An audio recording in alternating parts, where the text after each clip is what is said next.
Tony chichewachitero kuti kusunga tsumba mpoyamba zikala kuya koyambirira kwina konse siziyendanso. Ndi chifukwa chake kuyamba kwathu kukhalebe ndi mphamvu. Ameni. Mawu a Mulungu amene ndidzawerenga achokera pa 2 chapter number 20. Ndidzawerenga ndime zingapo mwachangu kwambiri. Ndidzawerenganso ku Chivumbulutso chapter number 12 ndime yakenso ya number 12. Ndidzawerenga mchichewa cha lero. Mawu otsogolera kuti Yehosafati agonjetsa Mowabu ndi Amoni. Verse loyamba. Zitatha izi a Mowabu ndi Amoni pamodzi ndi amene ena anabwera kudzachita nkhondo ndi Yehosafati. Anthu ena anabwera kudzamuwuza Yehosafati kuti gulu lalikulu kwambiri la nkhondo likubwera kudzachita nkhondo lochokera ku Edomu kumbali ina ya nyanja. Gululi lafika kale ku Hazor Tamala, ndiye kuti Engedi. Ndi mantha Yehosafati anaganiza kufunsira kwa Yehova, ndipo analengeza kuti Ayuda wonse asale zakudya. Anthu aku Yuda anabwera pamodzi kudzafuna thandizo kwa Yehova, ndipo anabweradi kuchokera ku mzinda uliwonse wa mu Yuda kudzafunafuna Yehova. Ndidumpha ndifika pa verse number 13. Anthu onse a Yuda pamodzi ndi akazi awo ndi ana awo ndi makanda anayima chilili pamaso pa Yehova. Ndipo mzimu wa Yehova unabwera pa Yahazieli mwana wa Zekariya, mwana wa Benaya, mwana wa Yeyeli, mwana wa Mitaniya, Mlevi, chidzukulu cha Asafu, atayimirira mu msonkhano. Iye anati, tamverani mfumu Yehosafati ndi wonse amene mukhala mu Yuda ndi mu Yerusalemu. Zimene Yehova akunena kwa inu ndi izi: musaope kapena kutaya mtima chifukwa cha gulu lalikulu la nkhondo ili, pakuti nkhondo si yanu koma ya Mulungu. Mawa mupite mukamenyane nawo. Adzakhala akubwera mokweza kudzera njira ya Zizi, ndipo mukawapeza kumapeto kwa chigwa chachikulu cha Yerueli. Sikudzafunika kuti inu mumenyane nawo pa nkhondo imeneyi. Inu mukhale pa malo anu, imani molimba, ndipo onani chipulumutso chimene Yehova adzakupatsani. Inu Yuda ndi Yerusalemu, musaope, musataye mtima. Pitani kuti mukakumane nawo mawa, ndipo Yehova adzakhala nanu. Ameni. Tidzawerenganso Chivumbulutso 12 ndime yake 12.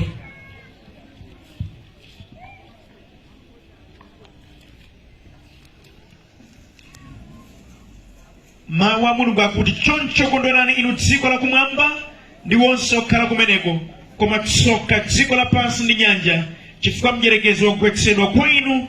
Iye wadzazidwa ndi ukali chifukwa akudziwa kuti nthawi yake ndi yochepa. Mulungu wabwino ndi wamkulu amene amadziwa kudalitsa, adalitse kuwengera kwa mawu ake. Ukundedwa ndabadwa kwa nthawi ya ngwazi, ndaonapo wanthu otchuka kutchuka kukuta. Ndaonapo akazi okongola, nkhope zikuchita makwinya ndi kukalamba ndi kumapita. Ndaonapo anthu achuma, chuma chikuta. Lero lino nkumavala msilibasi zosiyana, ina yang'ana mbali yawo, ina mbali yawo, kwanthu kumawaseka. Ndaonako mashasha, ushasha ukuta, mano mkamwa ndi kumata. Koma mawu a Yehova adzakhala mpaka na muyaya. Ameni. Tipemphere. Atate, kubwera kwanga kwa kuno pamodzi ndi abale wanga ndi chiganizo chanu Mulungu okhulupirika, mwandichotsa kunchisi kuvisaza kudzabwera kuno kupereka mawu kwa anthu awa. Yehova mumadziwa sitidzakumana maso ndi maso ngati msonkhano usubwera. Mwapangitsa ichi ndinu mukudziwanso kuti masiku awo okhala ku dziko lapansi atsala pang'ono. Patseni moyo wawo ndikambe nawo. Ambuye, pamudzi pano aliko alongo ovuta kwambiri amene sanadambwandira moyo wawo ngwa uchimo. Bandi patsani moyo wawo chauta ndikambe nawo. Aliponso pano Ambuye amene ndi mtengatenga ndi mtokoma ogwira ntchito za chifundo kuthandiza azimuna ozingwa. Pano alipo, patseni moyo wawo chauta kuti ndikhoza kamba nawo. Alipo anyamata omvetsa chisoni Mulungu okhulupirika amene amaoneka nazo nkhope zachipembedzo, koma ndathakati tereto moyo wawo wauzimu. moyo wao. Ndikambe nawo ambuye pano alipo asamaiwena amene mabanja wawo ikumanga ndi mijira ya buluzi sinu kumwambayi patseni moyo wawo. Ndikambe nawo kwaonetsa kuti mantha awo awafikitsa kwa kugwira nyasi ngati muli kusimukana nawo. Yehova si awa bambo ankhaza kodi, bambo oyipa mtima kuvala jekete ngati zenizeni koma ndi nkhalamu imene yambuye Sadamu weniweni. Patseni moyo wake. Ndikambe nawo mu dzina la mphamvu la Yesu Khristu. Amen. Okondedwa mawu a Mulungu amene tawerenga magulu onse awiri mu chipangano chakale mogwirizana ndi mutu wa msonkhano usaope. Nthawi iyo okondedwa ana a Mulungu akungodzikhalira mu Yuda mu Yerusalemu alibe wosadziwa ena achita udani ndipo apangana kale kudzamenyana nawo.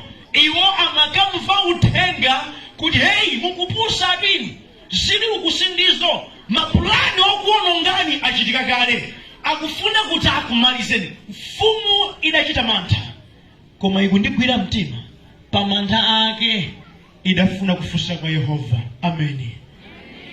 Ndipo Yehova adayankha kuti musaope nkhondo siyanu, pitani mukamenyane nawo, ine ndi nanu limodzi kumeneko. Tawerenganso chivumbulutso.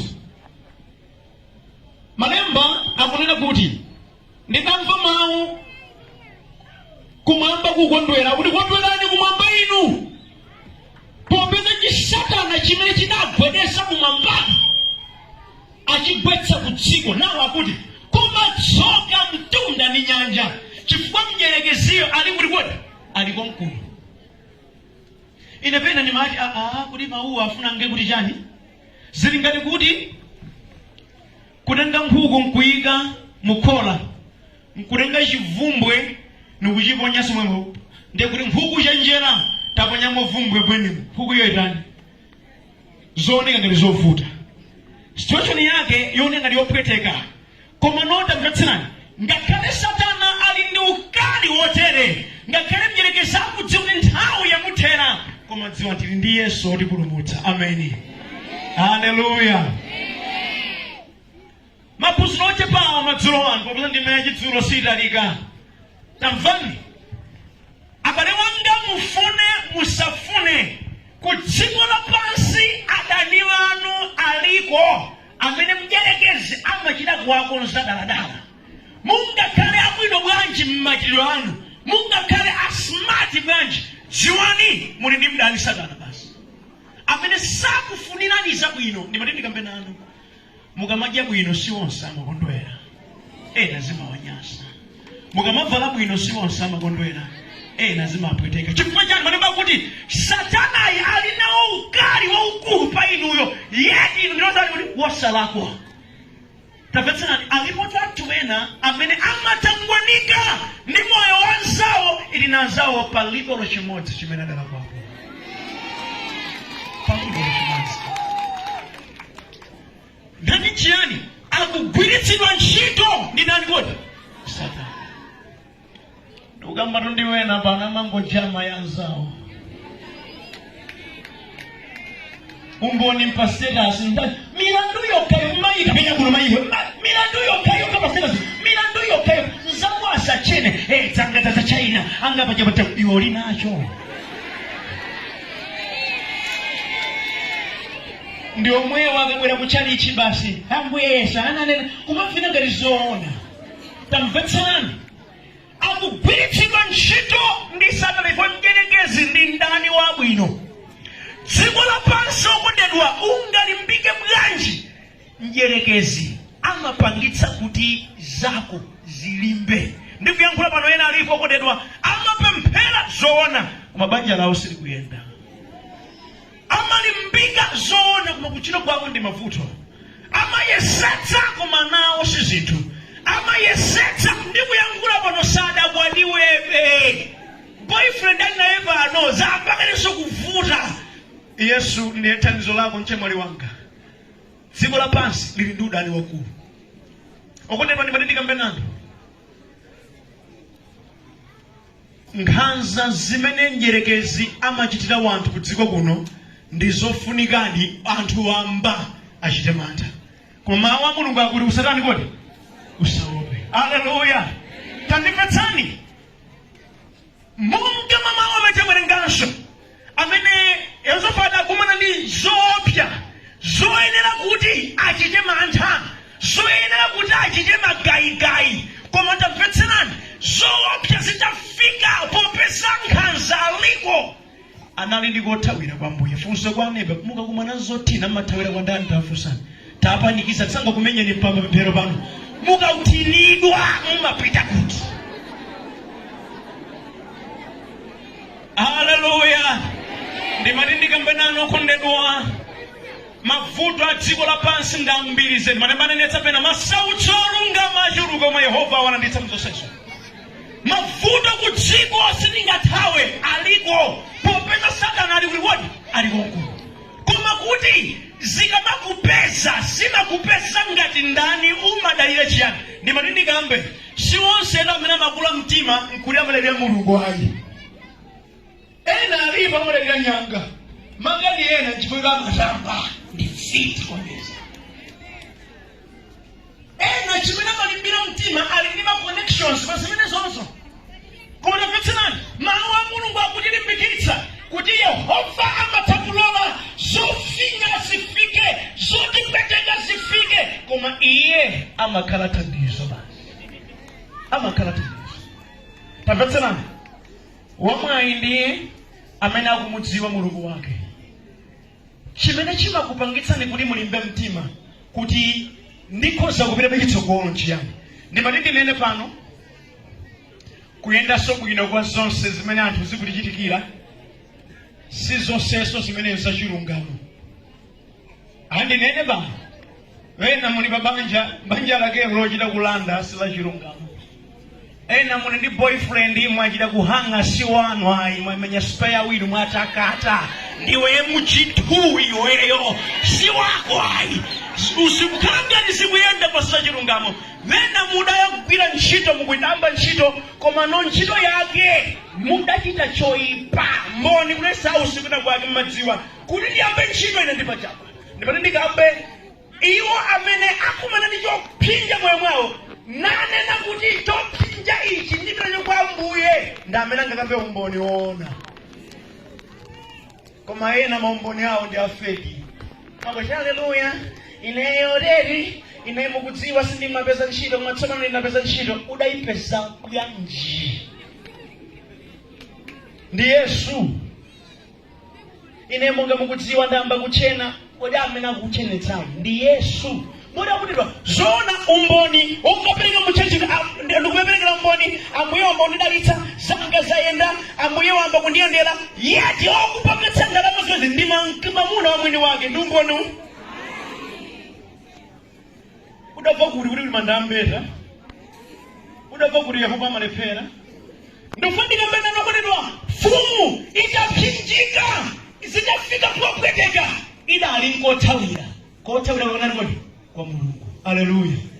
Ndipo Bible kuti adamemeza gulu lonse okondedwa tabwerani tipemphere tifunse kwa Ambuye. Bible kunenetsa akuti anthu onse mpaka natu azimayi ana ndi makanda awo adayima nalo pemphero. Ndimati ndikambe nanu alipo oti wena pano okondedwa pakudziwa kuti dziko lapansi lili ndi udani waukulu kwambiri zedi, pakudziwa kuti Satana ali ndi ukali, iwo amatizikatiza wathina amathawira pa social media ukauza dziko lonse. Naneso zitsaenda zitsaenda ndimukapindula chani mukatenda. Ena alipo amathawira kwa neba awo kukauza neba awo za mavuto anu. Neba amaonetsa ngati nayeso akukhudzika pamene ulipo mwepo ukati wacho negalo yuso ndamalire ngantane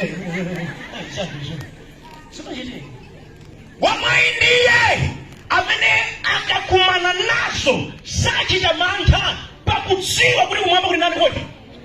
Haleluya. Mwakudziwa chimenechi ndimati ndikambe nanu nonse amene ndinu ankhanza ndinu oyipa mtima okakala moyo linya ndimati mudziwe kuli Yawe kumwamba. Amen. Akayigwira palibe amachita matama. Akalowerera nkhanza zanu sizingagwire. Akalowerera misozi yaofutika imapuputidwa. Tamvetserani, atapemphera kumwamba kudamva, ndipo pompo kukupereka instruction ya mphamvu imene kuti musaope, nkhondo imene si yanu ali. Tamvetserani, mistake imene anamulu kuti mapanga nkuti timafuna tisimthandiza Mulungu. Sungathe, mulekere. Muzalebe kuti neba mulekere Yehova achiteka. Amen.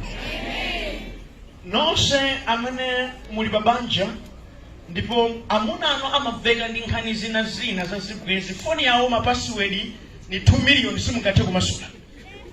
Nkhani imene mungachite ukanena kwa Nkhoswe muchedwa kuli Yawe kuchani kuli kuli Yehova mamuna munandipatsa ndinu ndikumpempherera mu dzina la Yesu kuti muchite naye.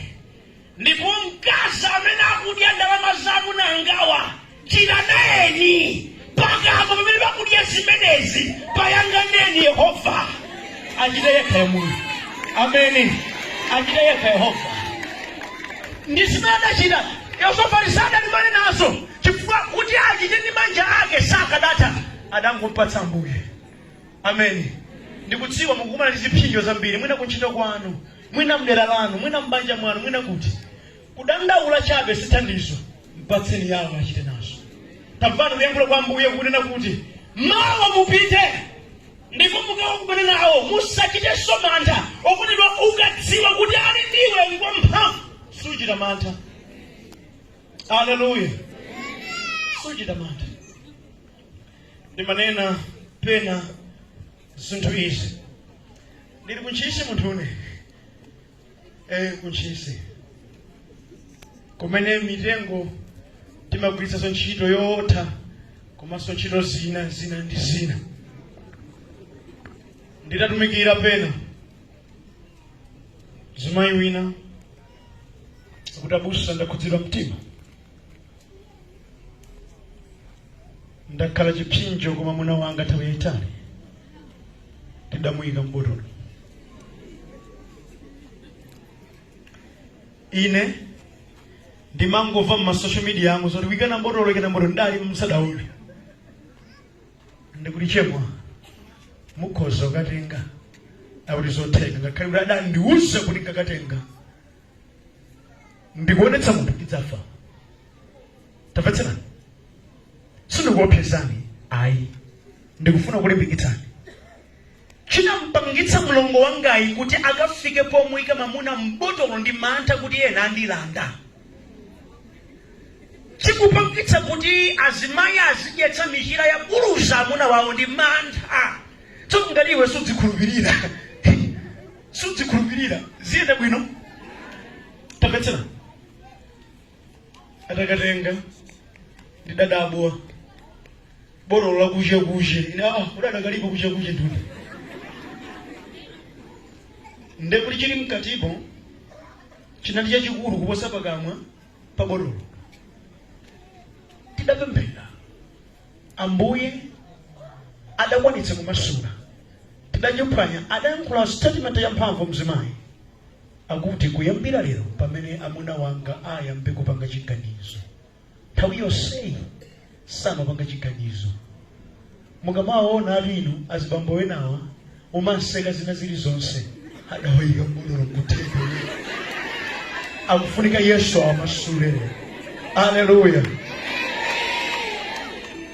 Zimapangitsa izi ndi mantha. Ndikumaliza kondedwa, uchimo ofuna kupeza zinthu mwachangu amene amapangitsa ndi Satana chifukwa amayika mantha m'mitima ya wanthu. Tamvetserani, mdierekezi ndale ya mantha ndi imene yakupweteka anthu ambiri. Azilongo athu awo ambiri tikuyimba nawo mchalichi, tikuvera nawo mchalichi Ambuye alemekezeke, koma tikafika mulingo wa nkhani ya banja akumatha kudzipereka msanga kwa abale chifukwa ali ndi mantha kuti ndifeko osakwatiwa ndikulolera kuchita zoyipa. Chifukwa masiku ano ndimakonda kunena kuchitika mistake alongo ambiri afuna khala mabanja amene abala ambiri tikwatira kumamochedwa tikwatira kumamochedwa zimene zizi zikupangitsa kuti wina aperekedwe mavuto. Mantha akufuna chuma msanga akupangitsa wanthu agwire zoyipa. Mantha azomva imva apangitsa anthu ambiri kuchita zolakwika. Mantha akufuna kukhala otchuka awononga anthu ochuluka. Madziwani ngakhale zophinja zopweteka zoopsesa zingabwere, Yesu aliko wamoyo akhoza kuthandiza. Nkhondo siyanu ndi yake ya Mulungu. Ameni. Muthawi ino ndikufuna iwo amene akhoza kuona mtima kuti ine ndivomere pena nditachita mantha, ndidachita cholakwika, Ambuye mundikhululukire. Ndidachita mantha, ndidala kwapo ineyo mpata ndomene muyambese kwatsopano ndi Mulungu. Mutachita mantha ndi china chake ndithu munadzisaiza mpaka na mudakafika pa mulingo olakwira Yehova. Mutachita mantha ndi china chake angadilande mudakalipa mpaka na pamuna kumchita chipongwe kumbirizani kumuyankhula mawu a chipongwe akwana sazabwereso kumupanga chifana kuti iwani matizeni manja langa alipo rapa muna kutheka akuchimuna sabwerako ayi sabwerako manja ameni kapenda nenanso na ameni uchekani ameni sizingatheke akuchimuna ayi sabwe akabwera akuchitasi maliro ankhuku amachitika koma akuchimuna akabwera masamba basi. Mantha akuti akuchimuna angadzanira ndakatundu amuna nga akadzamwalira kulakwa chifukwa cha mantha. Ndibati ndikapenani mpata olapa uliko iwo amene akutsimikizika mtima kuti ineyo pena pake mantha ndala kwapo mudayimirira tipemphere limodzi. Amene mukudziwa pena pake ne mantha adandipangitsa kuti ndilakwepo moyo wanga, imirirani tipemphere limodzi. Sindikukakamiza nsoni ayi, koma amene mukudzera ineyo chilungamo chake mantha adandipangitsa kuti nthawi nake ndilakwepo. Ambuye mundithandize moyo wanga. Ine ndidaleka zoti atizinani ndichitenga tizobisa haya oli mukufa oli mukakufa na Yesu ndidasiya. Iwo amene akuti ineyo Ambuye achita nani moyo wanga. Ndimachita mantha muzambiri, ndimamfuna Ambuye koma ndimalakwalakwa chifukwa cha mantha. Lero mawu a Mulungu akuti usaope, usachite mantha, ndilipo Yesu ndikhoza kuthandiza. Iwo amene akufuna kuthandizika ndi Yesu pa nyengo zawo mantha awo ndikufuna ndikupempherereni kuti Yehova akuthandizeni. Kukhoza kuime amene mulilipo ndibwera kuno kutsogolo ndipemphera nanu ndipo Ambuye akuthandizani. Mawu onse akamba abale bangawa akhala aphindu pa moyo wanu. Amene mumaphinjika ine chifukwa cha mantha ndimakonda kulakwa, ndipo njira yanga chikhristu singapite patsogolo chifukwa cha mantha. Ambuye ndabwera mogonja thandizeni zikhala zabwino. Amene mukumva mukhoza kubwera ndipemphere nanu kena mukhale pansi langa